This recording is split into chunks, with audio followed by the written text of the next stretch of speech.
சரி புலி நான் தோத்ததில்லையடா.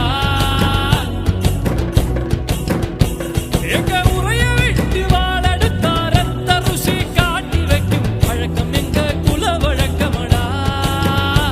நான் தட்டி வச்சா புலி அடங்கும், எட்டு வச்சா மலர் உருக்கும், தொட்டதெல்லாம் தொலங்க போகுதடா.